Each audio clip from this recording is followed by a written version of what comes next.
Hello friends, जितना हम लोग पृथ्वी की जानकारी पता है उससे कहीं ज़्यादा हम लोग चंद्रमा के बारे में जानते हैं। पर इस वीडियो में पृथ्वी की कुछ जानकारी लेते हैं जो शायद ही आपको पता होंगे।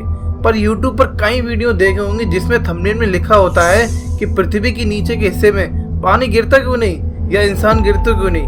पर ये सवाल ज़्यादातर सभी को पता है, ये सिर्फ ग्रेविटी की वजह से होता है। पर इस वीडियो में कुछ क्वेश्चन के आंसर की जानकारी लेंगे, जैसे कि नंबर 1, पृथ्वी घूमती क्यों है। नंबर 2, पृथ्वी घूमती है तो हमें पता क्यों नहीं चलता। नंबर 3, पृथ्वी का नज़ारा स्पेस में, चंद्रमा में और मार्स में कैसे दिखता है। उससे पहले आप हमारे चैनल पर नए आए हो तो चैनल को सब्सक्राइब करके लाइक बटन जरूर दबाइएगा। नंबर 1, पृथ्वी घूमती क्यों है। पृथ्वी के साथ साथ और बाकी के सौर मंडल ग्रह भी घूमते हैं, चंद्रमा भी घूमता है। आप लोगों को पता होगा कि पृथ्वी अपने एक्सिस के अबाउट रोटेट करती रहती है। इसके साथ पृथ्वी सूरज का भी चक्कर काटती रहती है। इसका कारण हम लोग जान ही लेते हैं। जब पृथ्वी का निर्माण भी नहीं हुआ था, यानी जब पृथ्वी धूल कण और गैस के छोटे छोटे कण के रूप में थी। मैं बात कर रहा हूँ गैस का उस बादल का जिससे पूरे सौर मंडल का निर्माण हुआ था। यानी जब पृथ्वी धूल के छोटे छोटे कण में थी तब से पृथ्वी घूम रही है। आज से करीब 4.5 अरब साल पहले जब सौर मंडल का निर्माण हो रहा था तब नवजात सूरज के चारों ओर गैस और धूल कण के बादल घूमते हुए डिस्क का निर्माण कर रहे थे, जैसे कि आप अपनी स्क्रीन पर देख सकते हैं। डिस्क में मौजूद गैस और धूल कण निरंतर घूम रहे थे। नवजात सूरज के चारों ओर इस डिस्क में मौजूद धूल कण नवजात सूर्य के ग्रेविटी की तरफ तो अट्रैक्ट हो रहे थे, लेकिन अपने में ही ग्रेविटेशनल कोलैप्स होकर बड़े बड़े पिंडों का भी निर्माण कर रहे थे। यानी उस समय ग्रहों का निर्माण चल रहा था। ये disc conservation of angular momentum की वजह से लगातार घूमता जा रहा था। समय के साथ साथ इस डिस्क के सेंटर में आज के हमारे इस सूर्य का निर्माण हुआ और इसी डिस्क में सूर्य के चारों ओर घूमते हुए धूल कण भी आपस में घूमते हुए ही ग्रेविटेशनल कोलैप्स होकर ग्रहों का निर्माण किए। ग्रहों के निर्माण और तारों के निर्माण कैसे हुए ये वीडियो मैं बाद में बनाऊंगा, जिसका लिंक मैं डिस्क्रिप्शन और कमेंट बॉक्स में दे दूंगा।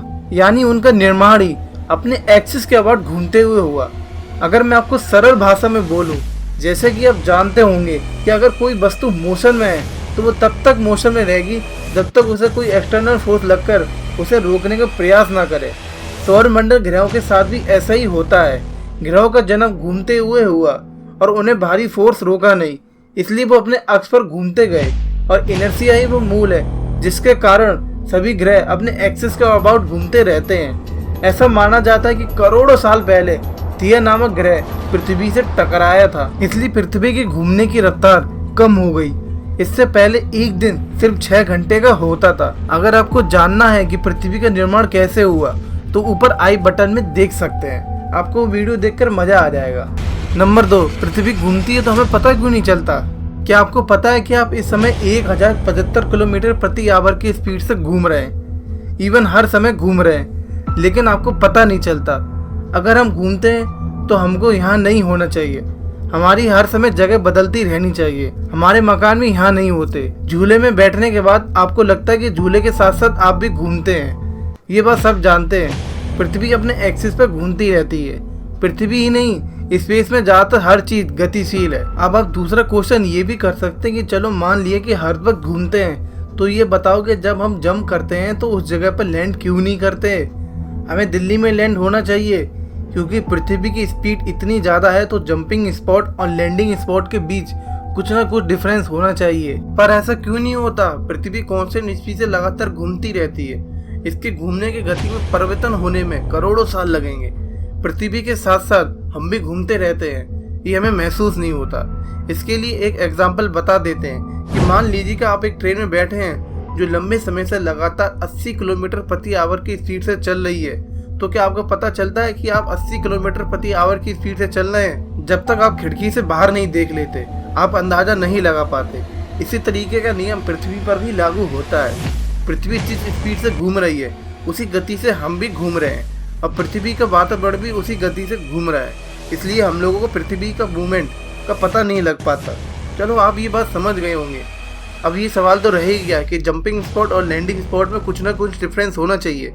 इसका सीधा आंसर है कि पृथ्वी का कांस्टेंट घूमना। अगर पृथ्वी के घूमने की स्पीड कूदने के समय धीमे या तेज हो जाए तभी ये डिफरेंस होगा। इसका एग्जाम्पल भी ट्रेन लेकर ही समझना होगा। ट्रेन जब कांस्टेंट स्पीड से चल रही होती है तो अगर आप ट्रेन में जंप करेंगे तो वहीं लैंड करेंगे। नंबर 3, पृथ्वी का नज़ारा स्पेस में, चंद्रमा में और मार्स में कैसे दिखता है। एस्ट्रोनॉट बहुत किस्मत वाले होते हैं कि पृथ्वी का नज़ारा स्पेस में देखने को मिलता है। इंटरनेशनल स्पेस स्टेशन अभी तक की मानव जाति की सबसे बड़ी उपलब्धि रही है। ये स्टेशन पृथ्वी की सतह से 408 किलोमीटर ऊपर पृथ्वी के ऑर्बिट पर 17,000 माइल्स प्रति घंटा के रफ्तार से चक्कर लगा रही है। इस सैटेलाइट में सन 2000 से अभी तक 200 लोग जा चुके हैं, जिनमें से कल्पना चावला और सुनीता विलियम्स भी शामिल है। ये स्पेस स्टेशन पृथ्वी के 24 घंटों में 16 चक्कर लगाती है। अब जो आप स्क्रीन पर वीडियो देख रहे हैं, ये इंटरनेशनल स्पेस स्टेशन से ली गई है। चंद्रमा की यात्रा सिर्फ 12 लोगों ने की है। वैसे चांद से पृथ्वी की तस्वीर बहुत सारी ली गई है, लेकिन 1972 में अपोलो 17 की क्रू द्वारा ली गई तस्वीर अभी तक की सबसे फेमस तस्वीर मानी गई है, जो आप अब स्क्रीन पर देख रहे हैं। इस इमेज को ब्लू मार्बल नाम दिया गया है।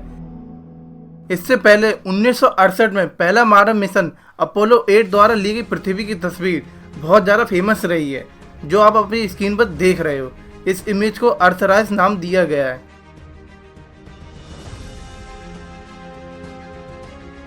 – 1960 से अभी तक मार्स पर सैटेलाइट भेजते आ रहे हैं। इस इमेज को मार्स से ली गई है, जिसमें पृथ्वी और चांद दोनों नजर आ रहे हैं। इस तस्वीर को 2003 में ली गई थी। इसके बाद भी हाई रेजोल्यूशन पर भी इमेज ली गई है। ये इमेज जो आप देख रहे हो, ये इमेज 3.7 बिलियन माइल्स दूरी से ली गई है। दोस्तों, आपके मन में ऐसे ही कुछ क्वेश्चन है जो आपको नहीं पता है, हमें कमेंट करके जरूर बताना। अगर मुझे ये क्वेश्चन पसंद आया, मैं उस पर वीडियो जरूर बनाऊंगा। इसके लिए आपको हमारे चैनल को सब्सक्राइब करके लाइक और शेयर जरूर कर देना। तब तक के लिए बाय।